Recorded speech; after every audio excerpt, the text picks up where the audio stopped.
Duda si Vice President Sara Duterte sa inihaing impeachment complaint laban kay Pangulong Bongbong Marcos.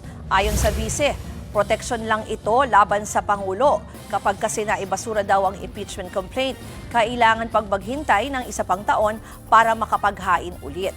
Kahapon nang ihain sa Kamara ang unang impeachment complaint laban kay PBBM. Murag bakuna ang tawag nila. Mabakunahan ka para protected ka for 1 year. Samantala, handa raw harapin ni VP Sara ang nakaambang impeachment complaint na ihahain ulit laban sa kanya. Umuugong kasi ang panibagong reklamo na ihahain daw ng ilang kongresista laban sa bise na tinawag niyang isang fundraiser.